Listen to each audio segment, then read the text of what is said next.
Well, welcome everyone. Welcome back from an amazing day yet again. To all of our sales students, I hope you brought some of your family members or friends to participate in this session. We are very excited. We have an international student panel to share with you this evening. So you will hear from international students first, and then from our college students who have studied abroad. It is our hope that you're going to gain a greater awareness and perspectives of various cultures from around the world and learn about how amazing traveling abroad and studying abroad is. So you may ask questions after our international panelists. They will all do a little presentation about their countries and then Q&A. And then after that, we will be talking about study abroad opportunities, and you will have an opportunity to ask more questions after that as well. Definitely add questions into the chat at any time while we're going along. The countries we're representing today include China, Morocco, India, Thailand, Japan, Ireland, Korea, France, and maybe even more. So it's my pleasure now to introduce you to Raul, who has worked really hard to coordinate this event, and he will be your host. So take it away, Raul. Hey everyone, afternoon. As Laura said, my name's Raul. I'm a first-generation American. My parents come from Mexico, Michoacan, and I've spent a lot of time visiting family in Mexico. I love it. I love just being international.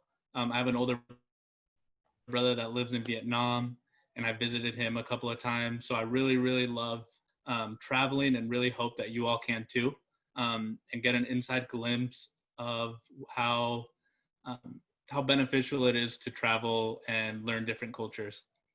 So with me today, I have 3 international students, and they are going to introduce themselves. They're going to talk about what their daily life was like when they were a teenager, what surprised them most when they came to the US, and why they chose like Eugene, Oregon. So they're all U of O students, and then something unique about their country. So our first panelist is Hannah, and Hannah comes from China. So Hannah, the floor is yours.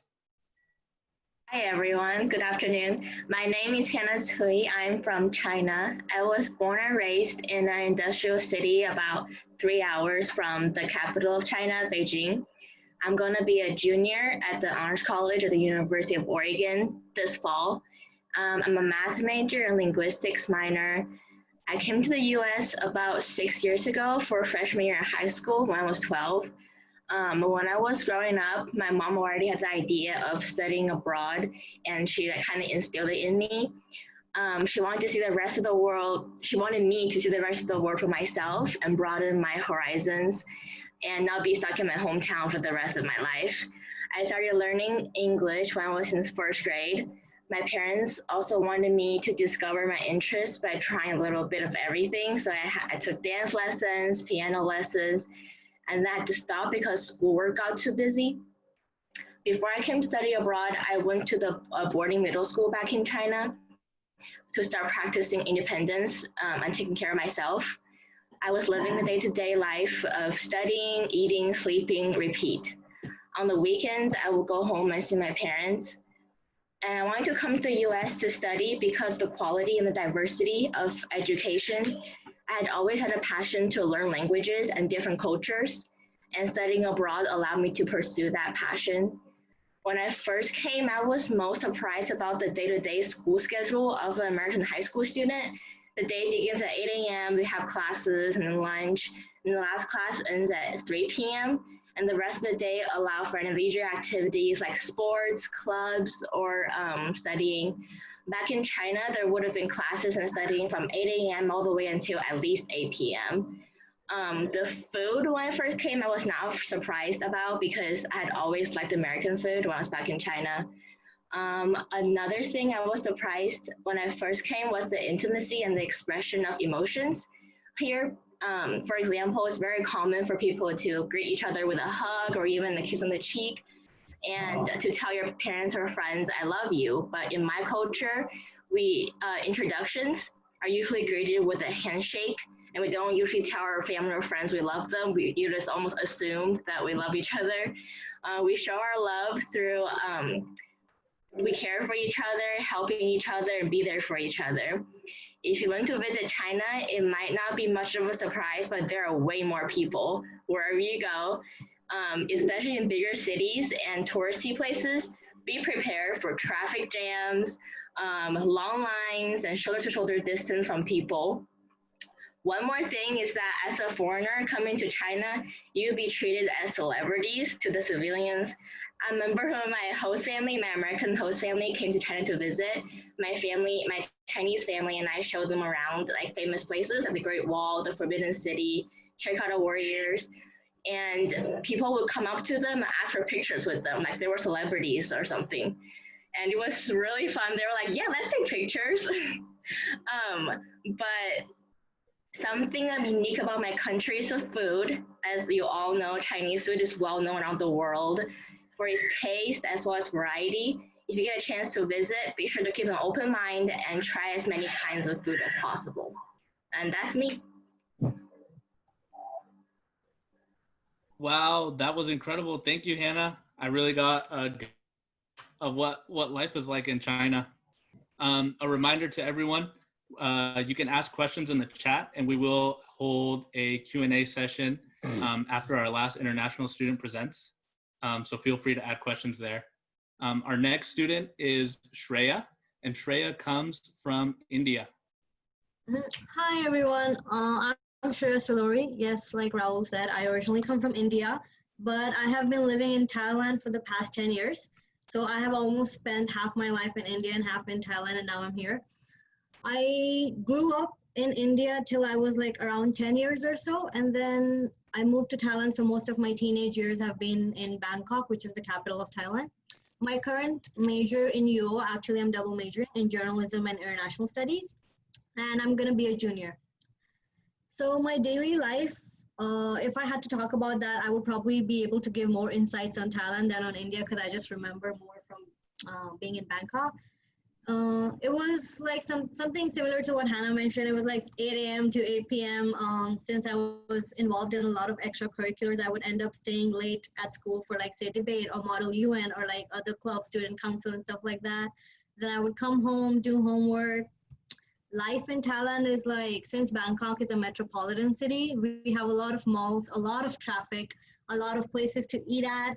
So I would just go out with my friends. Very common thing in Thailand is using public transportation. So we would just do that, just catch up with friends in malls and stuff. My family and we would almost go out every weekend to have Thai food, because since we're originally Indians, we usually cook Indian food at home. So every time we want like a change, we would go out and have Thai food on the weekends. Coming to the US was a very big change in my life. The reason I am here is definitely because of the ICSP program. It's called the International Cultural Service Program. So basically ICSP covers my tuition and helps me financially. And in exchange of that, I talk about my culture and my life in Oregon. So I think that is a really good experience coming here. Something that surprised me a lot coming to the US is definitely the weather. I don't know if you know, but Bangkok is just hotter, hottest. There's just like no winter.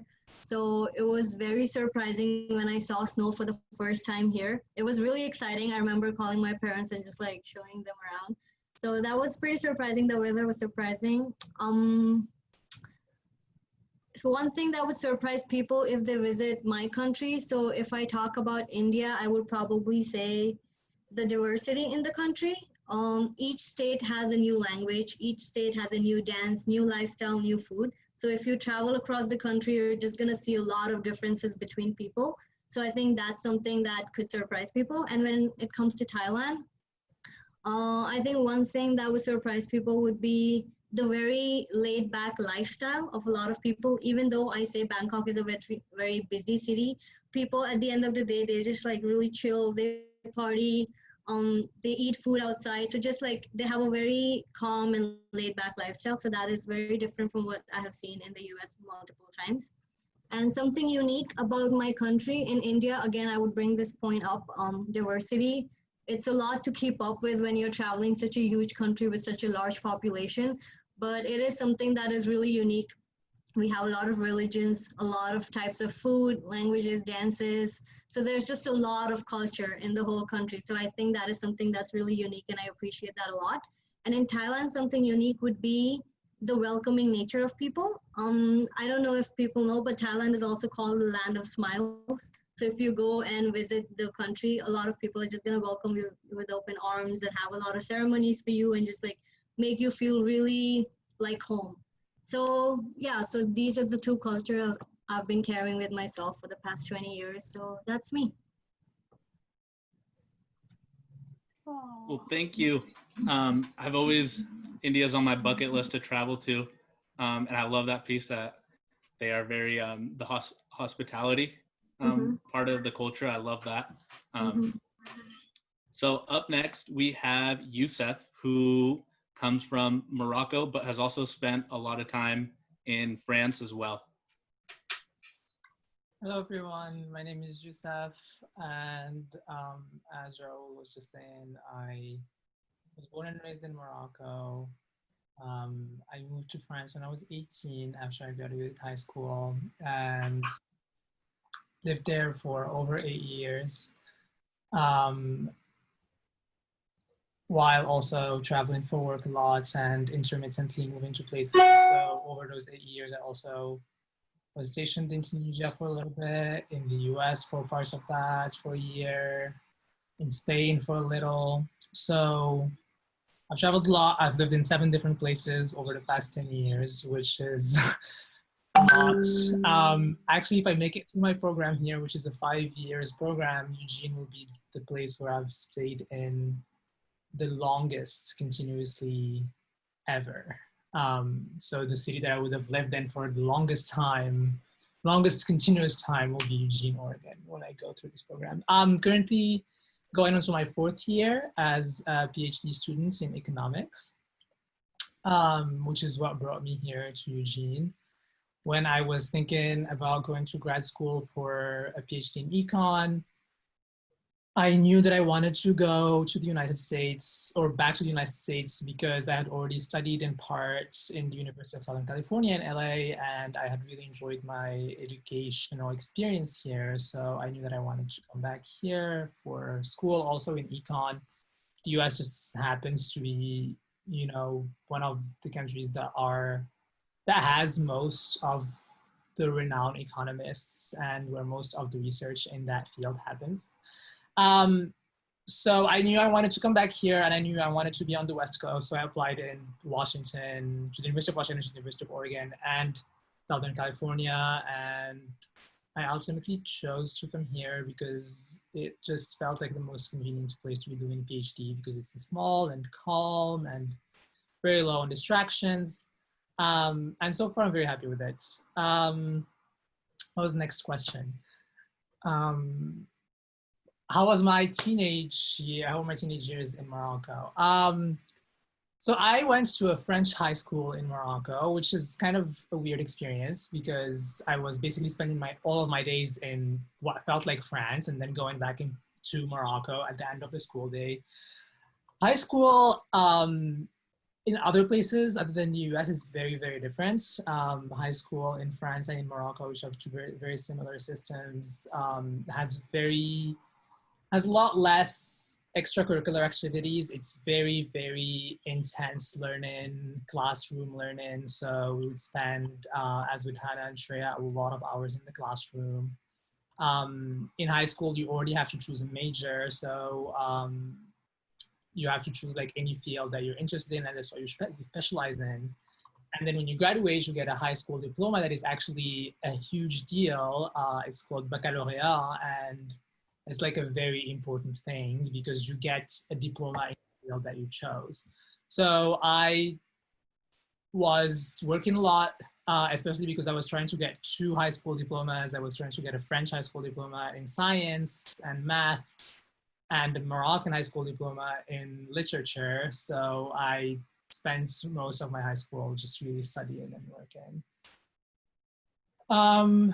So that's what my teenage was like. Also in Morocco, we start driving much later. I mean, in France too, like you don't start driving at 16. You have to wait until you're 18 or 20 to get your driving license.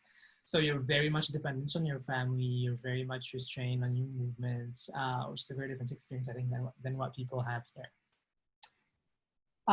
Something that surprised me a lot moving here, I was very happy with how campuses are in this country, where you have huge campuses with amazing infrastructure for sports, for libraries, etc. And that was really, really impressive because when I went to school in France and when I went to school in Morocco, there wasn't really anything like campus life. It's very urban campuses, so it's basically a building in the middle of the town and it's just classes and classrooms, and when you go out, you don't have like any spaces that you actually share with your colleagues. So it's very different in that sense. And I really enjoy, I think, the campus lifestyle that we have here.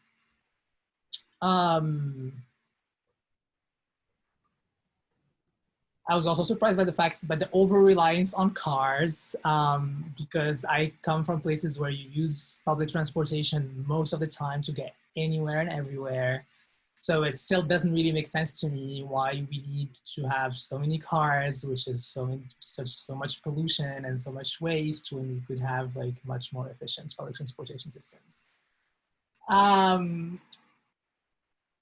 Okay, something that would surprise you about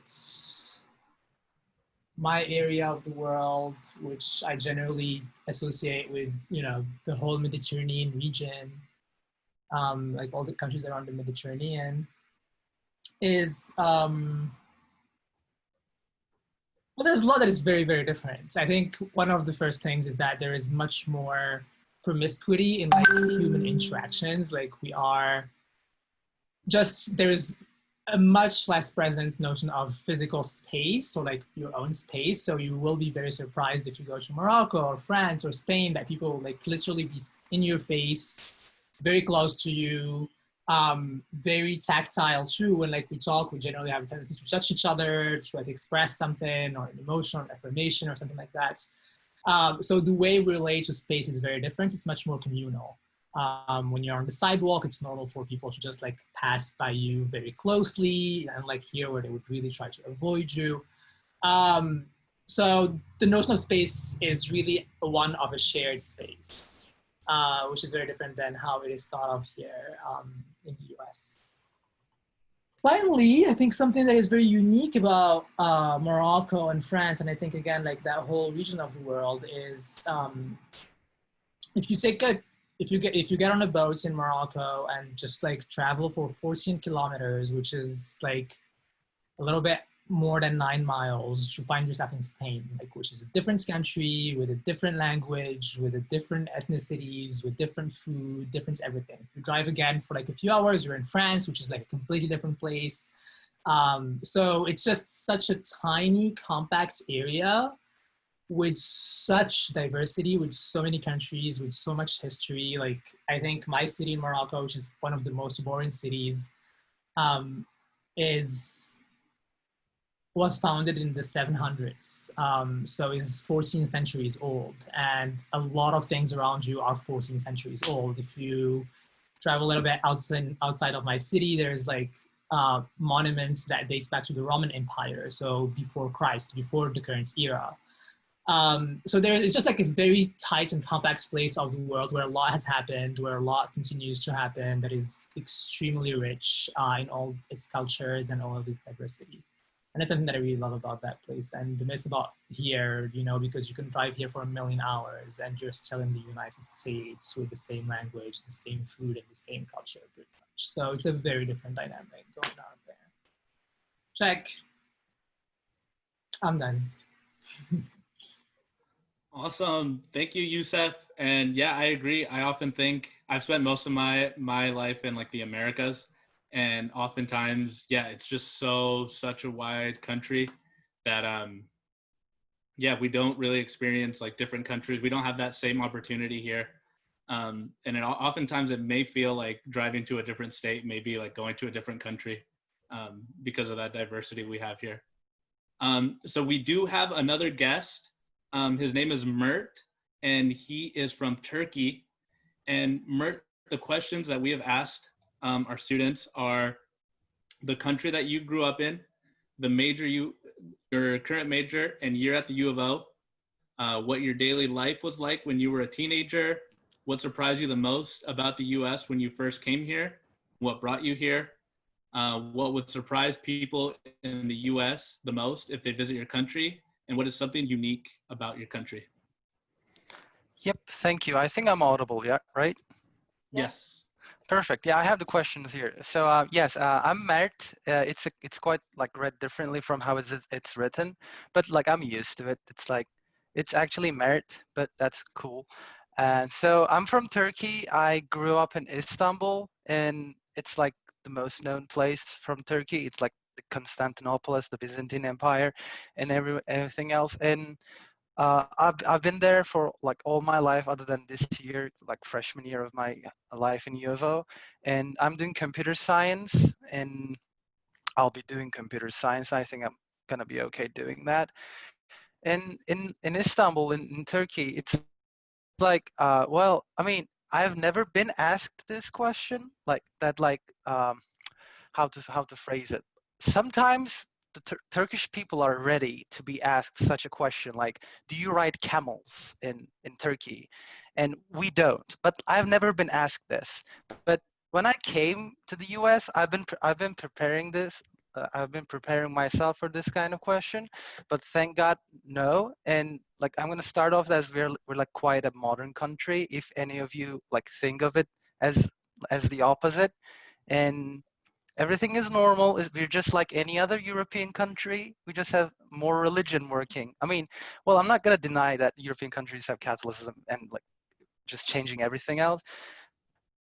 And well, I guess that would be a good sentence to finish that with. And well, my teenage life, hmm, it's quite just like anything you would think as an American high schooler. And I went to an American high school in Istanbul, and so it's like everything is in English, and the classes are in English, but the students are Turkish. And so you have the academics in English, but like your friends are Turkish, so you just get a good blend, and it's easier for you to read books and just accept the rest of the world's literature to yourself. And I think that has been helpful. And other than that, like Istanbul has everything you could really ask for. It has like 17 million population, and it's like such a dense.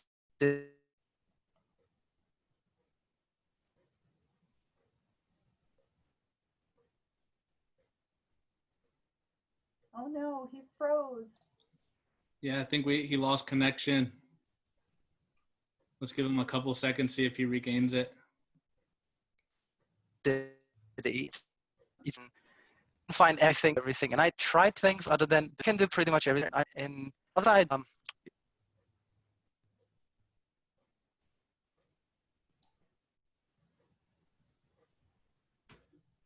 Mert, hello. your Oh, screen. Mert, we're having some connection issues.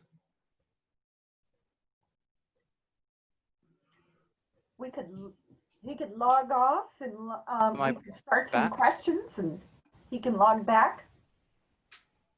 Yeah, let's try that. So the first question that I have for the panelists is a personal question I was thinking about. What was like school like in your home country? And what's like I think more importantly, like the university system. I think oftentimes I hear that like the US you have to pay a lot of money to go to school, but it's not the same in other countries. So what is it like to like apply to a university at the countries that you all are from? And yeah, if whoever wants to hop on, it's a question for everyone. I can go first because you talked about something that I was going to bring up. So in France, higher ed is mostly free. So universities are public, and you have to pay like registration fees, which are generally somewhere to the tune of 200 euros. So a little bit around $300. And that's it. That's all you pay for the whole year. of course, what that means is that you get less services and than what you would get here on the American campus. Because again, as I said earlier, there isn't really a campus life to like as you would experience it here. So in your university, you mostly have access to classrooms and study spaces. But the rest of the time you'll be spending in the city on your own, spending your own money on like rent and other things. So it's a different system. It's definitely cheaper. And it's based on, it's actually a European-wide system. So in Europe, in all European countries, you can transfer credit from one university to the other generally. So you choose your field. It's not like here where you have majors, you actually stick to one field throughout your program. So you will enroll in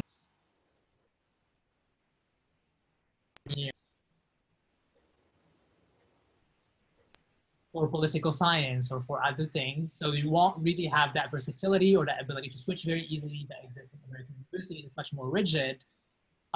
So you get to choose your field at first and then you're married to it unless you have to switch universities completely. Because schools there are more specialized than what you have here. So if you enroll into a school that only does engineering, you won't later on have the opportunity to switch or to study something else that is not, that is outside of your field or that is like they double major in or anything like that. So that's kind of the difference, is that it is cheaper and easier to access, but it is also more rigid as a framework for learning than what you can experience in an American university. And I'm happy to take any follow-up questions on this. I can go next if that's okay. For university in China, before you get in, you have to take this really big and important test that is basically determines your whole life, and you stress all of high school to prepare for this test. And the higher score you get this test, the better university you get into. And then I saw this question in the grading system in the chat. We don't do a letter grade in China. It's all about the score you get, like out of 100, out of how many points. And then ranking is way more important in China than here. I went to a middle school in China and it was like already important in middle school. You have to like pretty much fight and study and to get into the top 100. That's like the I guess the elites. And then the higher ranking you are, the better student you are. And that's the most important thing to Chinese students, is to get good score, get good ranking, do well on that test. And then once they get into university, they have to choose a path basically. It's like STEM versus liberal arts, like English, literature and all that. Is you choose a path and you stick with it. So that's like really different than universities here.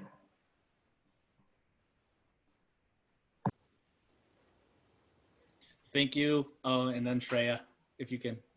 Yeah, I'll quickly say, I think in Thailand, one big change, like obviously it's very similar to what Hannah said, we have entrance exams in India and in Thailand to get into the major you want. In India, I know you don't have a lot of choices in major. You either go to like a science stream, a commerce stream, or a math stream, something like that. One thing that I have noticed that's different from US universities and Thai universities is that Thai universities have a uniform, which you have to wear every day. So you can really pick your own clothing if that's a big factor. In India, you can. And in terms of grading systems, I am not very sure. I'm pretty sure like there are GPAs and there are letter grades as well. But the scale of how the GPA is measured in India and Thailand is different from the US. That's what I know. So yeah, quickly, that was the summary.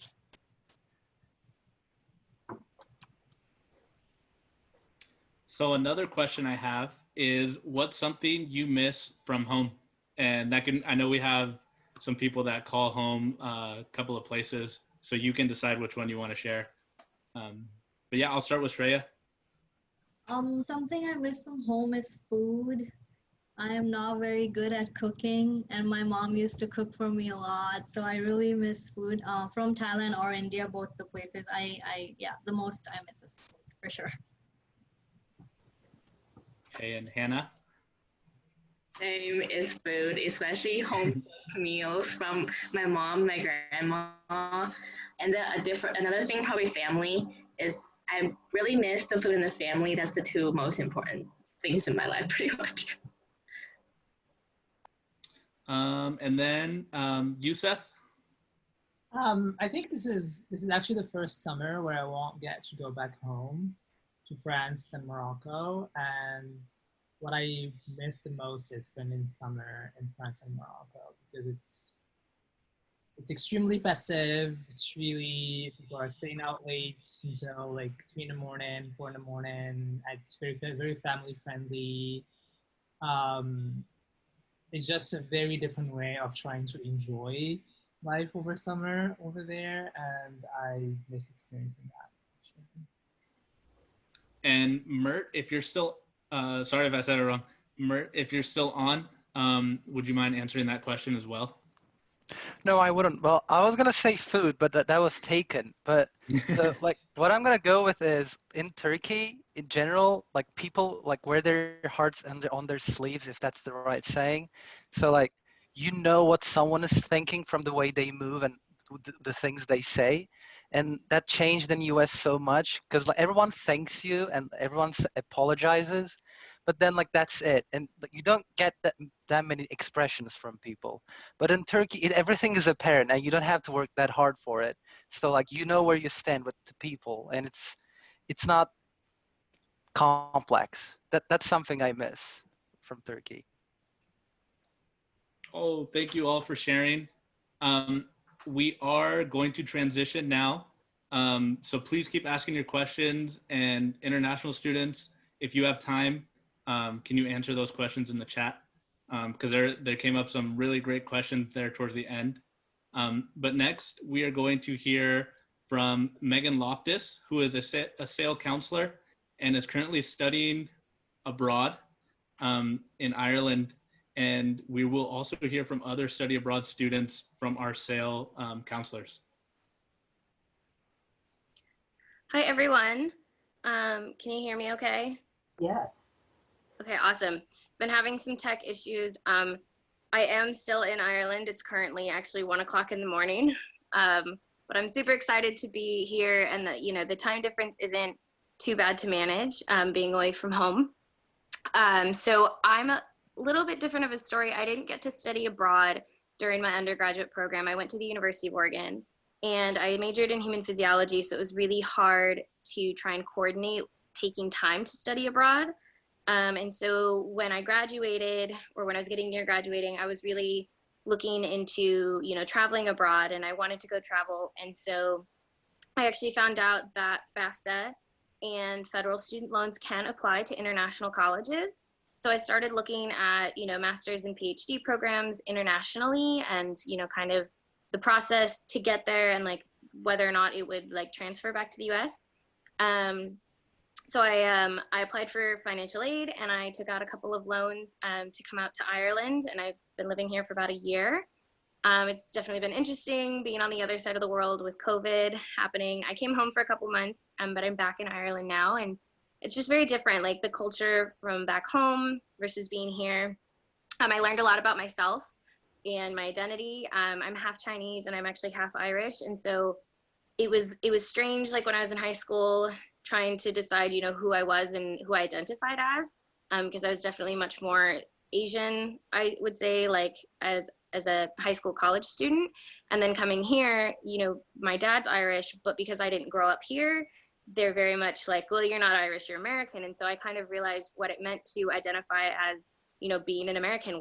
I'd never really thought I was American. And one thing I realized is how amazing America is with all the variety and the diversity of culture we have, because we're such a great melting pot. We always talk about where our families are from and our ancestors and our culture. And so getting to live here was super awesome. One advice, my tip to you is, if you want to do something, do it. So I really wanted to study abroad. I made it happen. My tip in life, and especially for applying for scholarships, is just apply, because the worst thing that's going to happen is you are still right where you are. I applied for a scholarship through the College of Medicine and Health, and I almost didn't submit my application because they only gave out 5 scholarships to the entire College of Medicine and Health, and my GPA was too low at the time that I applied, but I was able to get my GPA up, and I met the requirement by 0.1, and they gave me a full ride scholarship for my tuition, which was nearly $18,000. So I just took out loans for, my living expenses and my travel, and I got to go to Italy and France, and I was supposed to go to Spain and Germany, and then COVID happened, but just getting out and seeing the world was like the most incredible experience of my life, and I would not change it for the world. Oh, and we are very appreciative that you're staying up till 1 a.m. to share your abroad experience. And I know you've been dealing with some technical difficulties all week. So thank you very much for being out here and sharing with us your experience. Yeah, thanks for having me. I love SAIL. SAIL is amazing. So we will now hear from our other counselors who have studied abroad, and they have some tips for you all to get you all connected at the U of O, and some tips for studying abroad. So the first person that will talk, and I'm sharing my screen here, will be Oscar. And let me pull up his slide. Here we go. Right. Hi, everyone. Let me know if you can hear me well. So yes, I've actually not studied abroad yet, sadly, but hopefully next year I'm gonna be going to Prague in the Czech Republic. So let's hope that COVID gets better for that. Yeah. So actually, before I studied abroad or decided to study abroad, I was not doing anything in my freshman year. So my second year, so this year, I decided to join, just clubs. And I found 2 international clubs that we have on campus that I've loved being part of, and I want to share a little bit about them and, what they can bring to you and like why, it's an important thing to look outside the box and meet other people. So I was part of the International Student Association, which is a club on campus that it focuses on bridging the gap between the international students that come in and the domestic students. And it was really fun to be a part of it. We really focus on doing activities for the students and staff and everyone who wants to come in.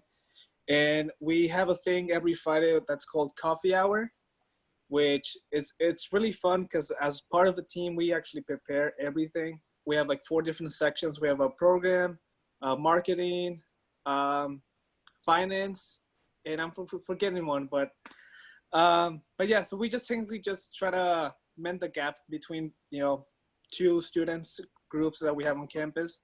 And the next one is the International Peer Mentoring Program. And this one was special for me because it was my first feel of international experience within, the United States. We usually just help them when we have international students when they come to, make them feel at home. We take them to a lot of places.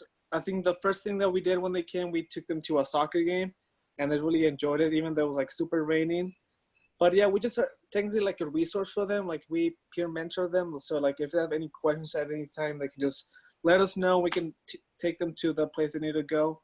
And yeah, it's just a great experience to be part of. And if you are ever at the University of Oregon, please look them up, and they'll be happy to take you.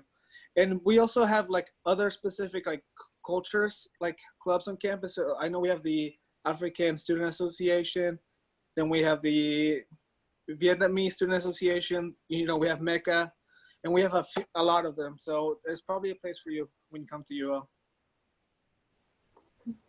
Thank you. Thank you, Oscar. Yes, thank you, Oscar, and showing us how to get connected at the U of O. Up next, we have our counselor, Emily Chilton, and she's going to talk about how she picked her study abroad site and tips for picking one.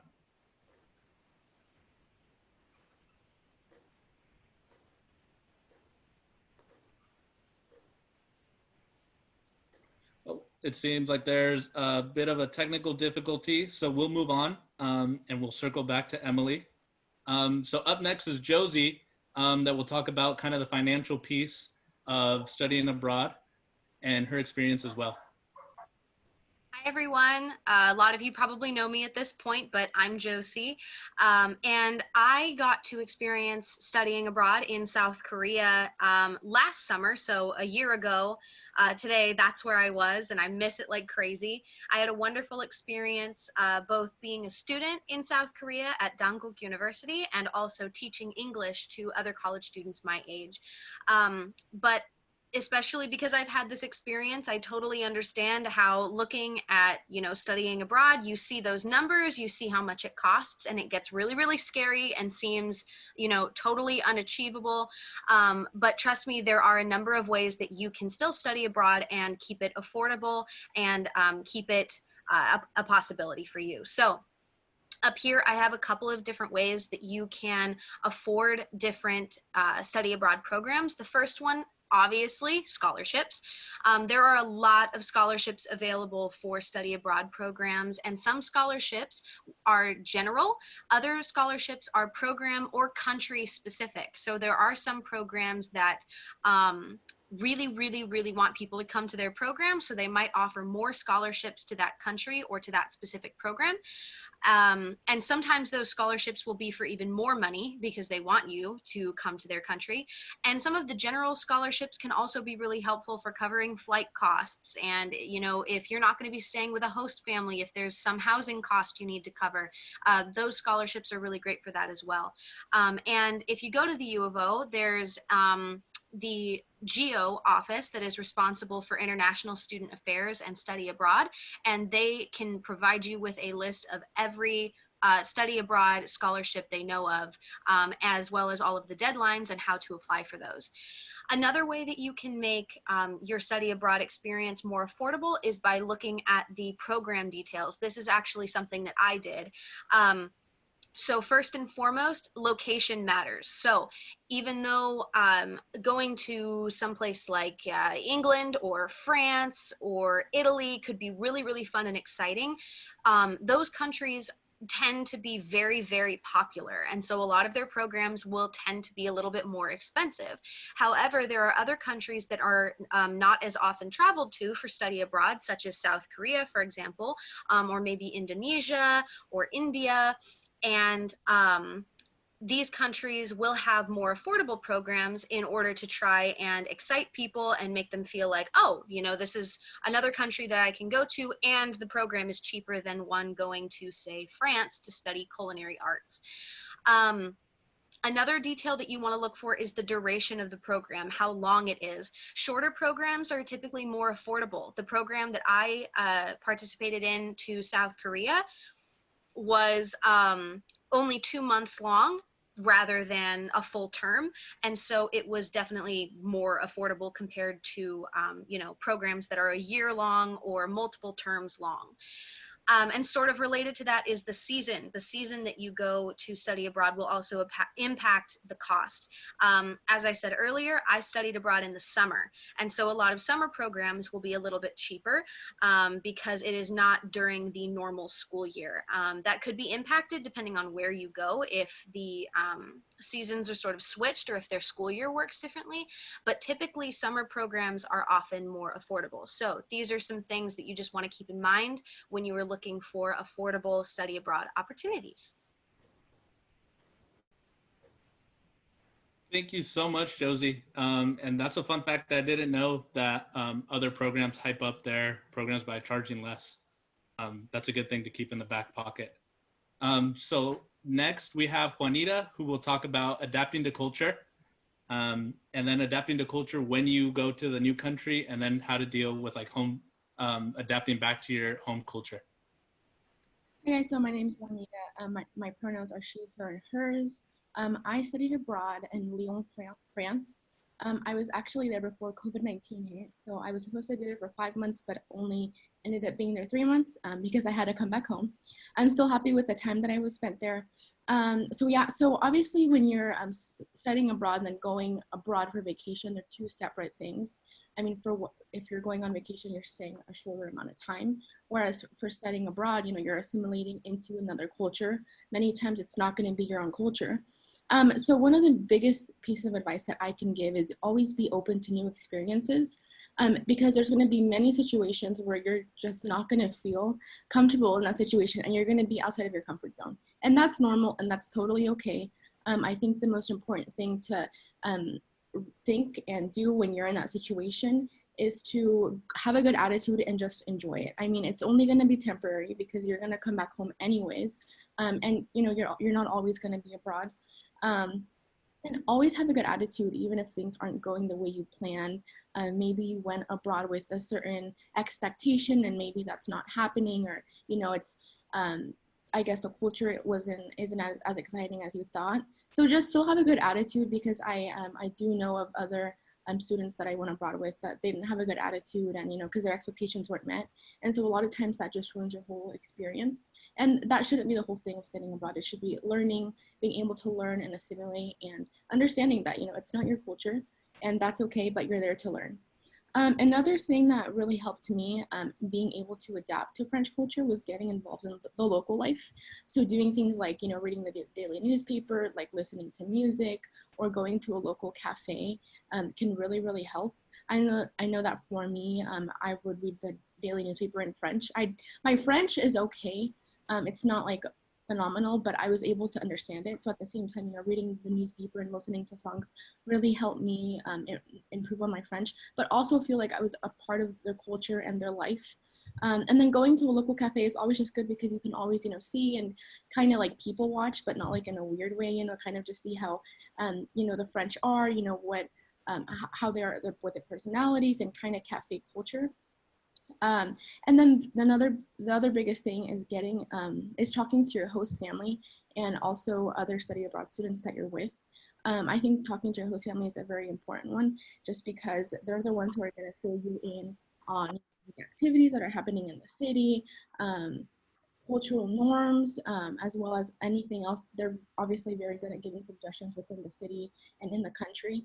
And they're just it's a great thing, because it's like, you know, you have like your own like French personal culture, I guess, lesson there. And it's great because you can talk over dinner time. And then also talking to other study abroad peers, I know really helped me, whether they're French or they were from another country, also really helped me kind of get involved and adapt to the culture. So. Awesome. Thank you, Juanita. I want to circle back. Emily, if you are on. Hi, can you hear me? Yes, yes. Oh, okay, So I'm happy you so could make it. sorry. I didn't know what happened, but I'm gonna talk about how where you know, deciding where you want to study abroad. Just a bit of background: I studied abroad twice in Japan. I went to Waseda University and then I went to Sophia University. You know, a good resource they have, you know, specifically at the GEO, at the U of O, they have the GEO program, and they have advisors there. So if you hop in to the GEO office, which is in Oregon Hall, they provide a lot of resources for you. I know I provided some links on this slide, but your most important resource is your GEO advisor. And some good things to think about is what sort of program or country you're interested in. You know, going off of that, what sort of cultures or societies fascinate you and you want to learn more about? And do you have a cultural background yourself that you want to learn more about or explore? I know for me, living in Eugene, I really wanted to explore the side of my Japanese culture that I didn't really have the chance to do moving back and forth. So that's why study abroad was a really good option. And remember that if you have aspirations for going abroad, you should make them work around your career aspirations. I believe that studying abroad not only gives you practical skills, but is also a way to be more independent and to experience almost, you know, as Juanita said, you know, another culture. It's a whole different world. So it's a good way to also discover more about yourself. You know, remember, if you are studying abroad, credits are different in different countries. I know that Josie touched upon that a little bit, but sometimes course and equivalencies are a bit ambiguous in different countries. So you should think about, you know, what career you're going into and sort of how that works around your plans of maybe you'll want to get a degree, or maybe you you know, you want to go abroad and you want to teach a language or something, whatever your aspirations are, the GEO office will help you, and they're there to help you out. Yeah, I think that's everything. And if you want to check out the links that are provided, those are some, they list out the programs, and then there's the student guide, which will tell you how to get started, where to go at the U of O if you want to go to abroad.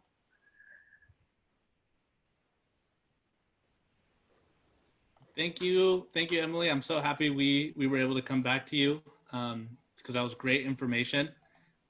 So yeah, we will have a Q&A. If people have questions for our study abroad students, please submit them in our chat. The first question that I have for Josie, what was your favorite thing in Korea? Your favorite food in Korea? Oh, that's a good question. And I already know the answer right off the bat. It's one of my favorite experiences actually that I had in Korea. A friend of mine that I made, she was my student, but then we became friends after I wasn't her teacher anymore. She invited me over to her family's house where they made homemade samgyeopsal, which is like Korean barbecue. And it's like the world's best finger food. You basically like barbecue beef, this really tender, juicy, special beef, dip it in a number of spicy sauces. You can add like anything else that you want, and then you have a big leaf of lettuce and you put it in the middle, wrap it all up, and put the whole thing in your mouth. And it's just so delicious. It's the best food. Although every time I told like my Korean friends that, they would laugh at me because they said that that's like such a popular food with foreigners. I don't know why, but that's 100% my favorite food in Korea. Wow, I love how you have that just at the top of your head. So this next question is for Emily. Emily, how did you decide that you wanted to go to Japan? Yeah, I decided, I was originally born in Japan, and I moved back and forth a lot between, I was originally went to Seattle a lot. I went all along the West Coast. And I never really felt like, you know, I was raised by my mom, and my dad was always abroad. So a lot of the customs my mom would show me were, you know, the food she would make were, you know, yakisoba toka, a bunch of food that really impacted me growing up. And I really wanted to connect more with my Japanese side of my family, which is largely why I decided to learn the language more intensively here at the U of O and to go abroad again.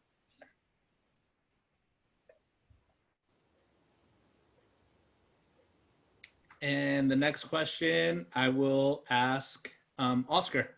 What was the most, actually this one is not the best one because you haven't studied abroad yet.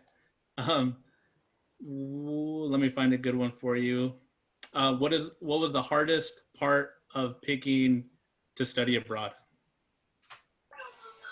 I think for me was finding a place where I can like study something related to my major, but also somewhere where I could get like a super unique experience, because I chose an exchange program, which is different from like a GEO program from the university. So technically an exchange is literally what it sounds like. I'll be just not exchanging, I don't think I'll be exchanging places with anyone, but like I'll be more independent on my own than like without a lot of help from like the U of O in a sense. So I think that was the hardest part to pick about, because I wanted something different from the norm. So.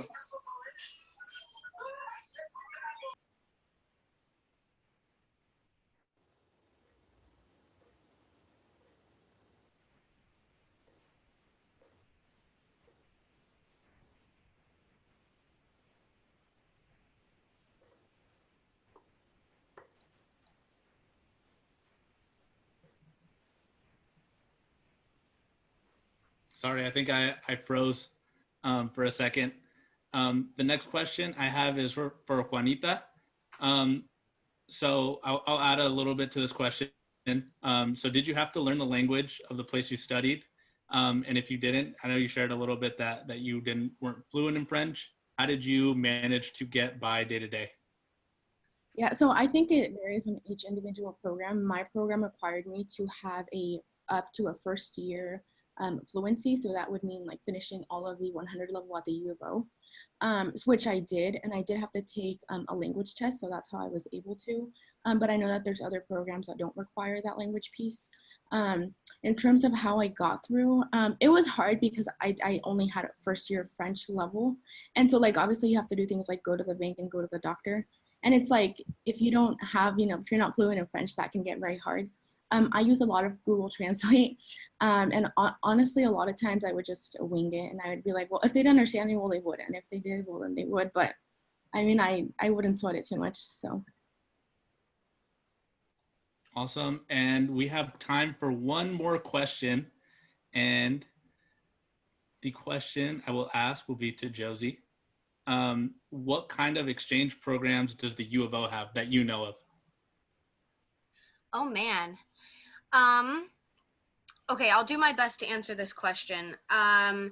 So I'm pretty sure the University of Oregon, we do have like actual exchange programs where a student from the U of O will go to a given country and then someone from that country will come to the U of O. So there's quite literally an exchange.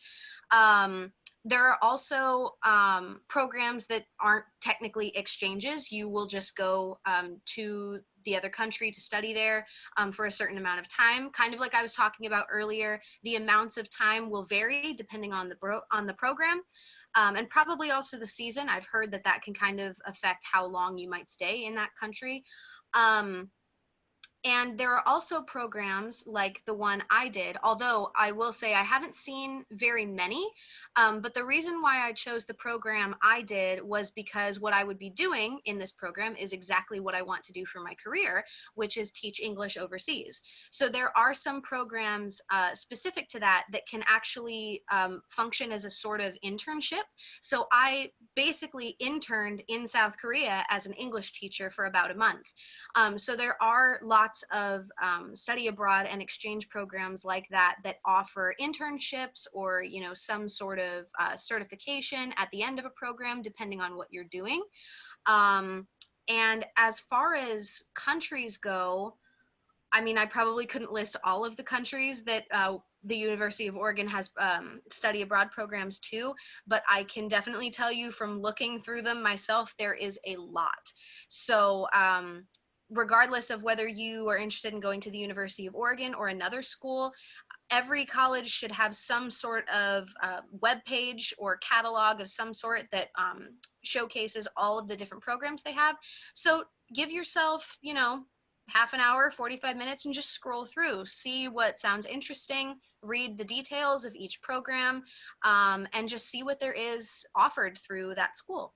And just to add, definitely study abroad if you can. Even if it doesn't seem like something you might want to do, definitely do it if it's a possibility for you, because it will truly change the way that you see the world.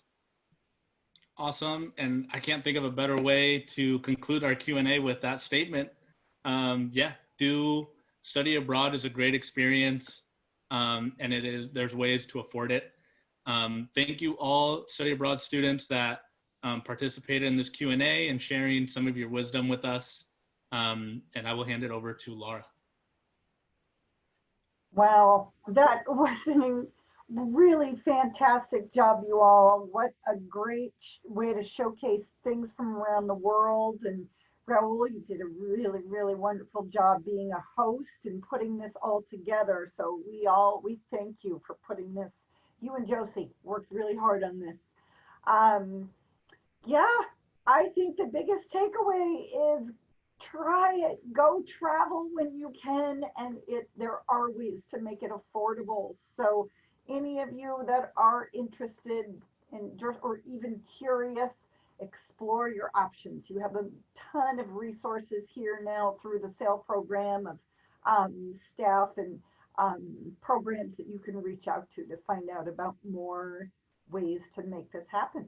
So I thank you all so much, our international students, our study abroad students, and Raul. Thank you, thank you. Everyone, have a fabulous little break. We have a 6 to 7 o'clock really special session. This is our only late night session this week with Eric Richardson from the NAACP to talk about finding your voice. And it'll be one you won't want to miss. So thank you all for being part of this International Student Panel. Thank you, Raul.